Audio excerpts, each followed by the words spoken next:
Hello, beautiful people. It's Quentin and Emil, and we have got another workshop lined up for you. If you've seen the video of the Drakensberg workshop that we had, the introduction to landscape photography, you would have seen that there's loads of fun, cool instructors, cool guests, and we walked around with some really cool images as well. Now we are taking it a step further, and we are going to Kubu Island, baobabs, starry nights, and all of that sort of thing. And what we are aiming to do is roll out a few of these a year and just get you guys out there to experience the amazing landscapes and scenery that we have, and just you know, walk away with fantastic images or just a fantastic experience. You know, so that's the aim. And I think Emil, take us through what we're going to do at Kubu Island. I mean, I know I just want to go to Kubu Island. If I don't take a camera, that will be fantastic. I just want to go. I've always wanted to.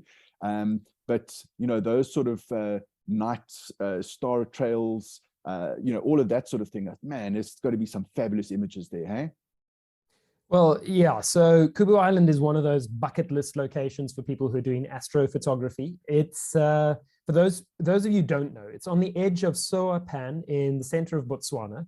It's not exactly dark skies situation, because on the horizon you do have a couple of villages and stuff like Orapa and so on, where you do get a little bit of glow on the horizon. Yeah. But it is one of the most epic locations in terms of the actual foreground. So you have these extraordinary baobabs. Now, Kubu Island itself, it's from a period when it was wetter. So it's right on the edge of this pan, and it's literally this rock outcrop. And apparently baobabs kind of like these kind of soil conditions, or this very, I don't know if it's acidic or basic or whatever, but essentially this little rock outcrop on the edge of the pan has got this forest of baobabs, which is absolutely extraordinary. I mean, there are dozens of them all over the place, and it's only in this little localized location. Yeah. So it's one of those classic sort of locations where you can get in close, you got the place to yourself basically, and you've got these amazing night skies. And we've actually chosen a particular time of year. It's a new moon, so that we've got dark skies. And it's winter, so it means you get the full panoply of stars, the full Milky Way coming across over these magnificent giants. So the basic idea is we head out there. There is absolutely, I can't say it on the internet. Nothing. Just say nothing. It's empty. Yeah, there's nothing. It's empty out there. So you've got a couple of pit latrines. You've got to take everything that you need when you're there. So it's bush camping, pucker bush camping. And you've got these amazing sort of trees to go and photograph in the evening. Most people, when they go and do their overlanding trips and stuff, they drive through, they spend one night and they head off. They don't spend any more time there. But as a photographer, we're going to be spending 3 nights there. And even with those 3 nights, chances are you'll walk away going, oh, I could have done with another 2. But the actual raw material that you've got to photograph there is just absolutely epic. So we go and we teach actively how to do astrophotography while you're there. There are enough trees to go around that you can have your own tree. Yeah, there's no tripod rage. No, there is no tripod rage. You've got lots of opportunity to photograph different trees and stuff in the evenings. And of course, there's still the dawn and the sunset as well, where you've got fantastic light. The idea is that during the middle of the day, we will spend time, well, one, resting, because you're going to be shooting quite a lot in the evenings, but there is also the opportunity to do some Photoshop and stuff in the shade of a LARPA kind of thing that we set up while we're there. So you do learn some of the post-production techniques while we're there. And things like star trails and so on.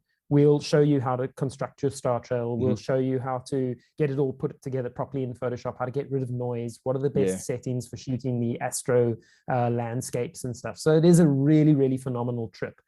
It is obviously in the middle of Botswana, so it takes us time to get there.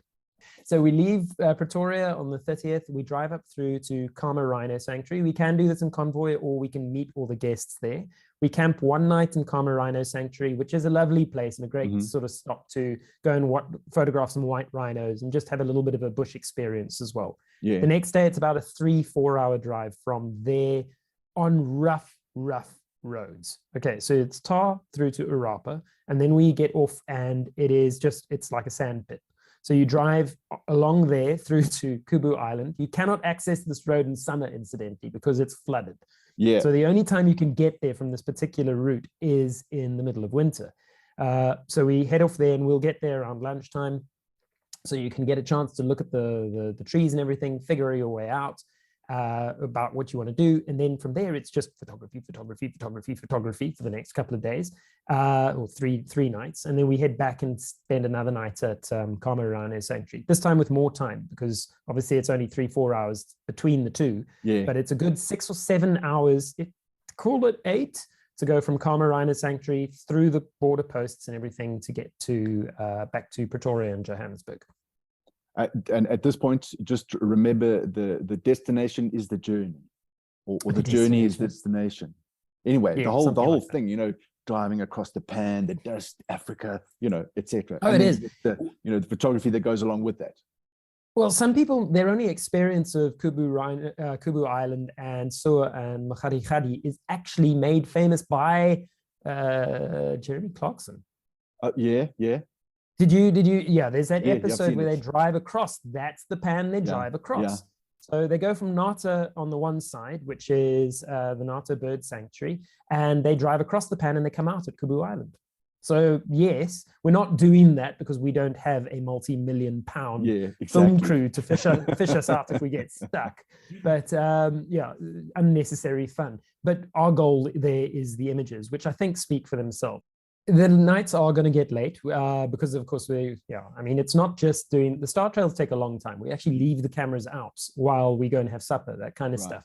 But with the astrophotography, you will find that the time just flies. You're out there after astronomical twilight, and you just don't want to go back to your tent. And the thing is, we are right there. So when you look at Kubu Island, we sleep on the western side of the island, and all the main baobabs are on the eastern side of the island. So you actually are separated, so you don't have your campfire lights and all that kind of stuff happening there. But yeah, you'll want to shoot and shoot and shoot and shoot. So by the third day, chances are some people might be retiring early simply because they're tired. But the thing is, we do have rest periods during the day, and anybody who's been on one of our trips also knows it's a ton of fun. So it's not just about the photography. It's also about being in the bush. It's about having these amazing stars above you in the evening. It's about the camaraderie of a bunch of photographers as well. Traveling with photographers is different. When you go with other people, you know, the hoi polloi, non-camera toting individuals, they get a bit frustrated if you want to take an hour to take a photograph. Photographers, an hour is too little. You still want more. So it's about traveling with like-minded people, which is really fun. You're going to come away learning a whole bunch of stuff. It's a fantastic opportunity to do stars and to learn about a technique that some people might not have had much experience with. So it is really, really good. I mean, this is a time of year where people come from around the world to photograph the African skies. They're in Dead Vlei. They go to Kubu Island. They go down to the Wolfsburg cracks and stuff down in the south, because this is the time that we've got the best stars. Absolutely. Yeah, it's the same reason we used to, well, we still do, hopefully in future, go to Madagascar to photograph the Alia de Baobab with the stars. This is the time of year to do it. So Kubu Island, this is the year we're going to Kubu Island. Come join us. Absolutely. And the benefit of coming on a trip with us is that we have really good instructor to guest ratios. You know, it's not about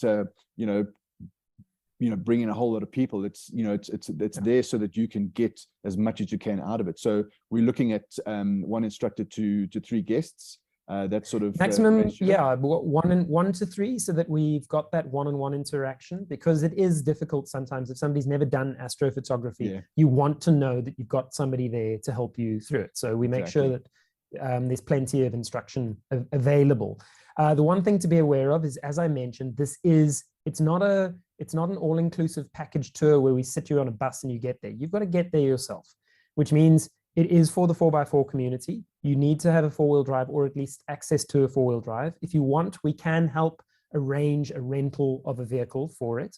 And then again, because we're trying to make this more available to people who travel already, we've got options for whether you want to self-cater or whether you want us to cater for you. So there's a whole smorgasbord of options out there. Basically, you just need to let us know you want to come.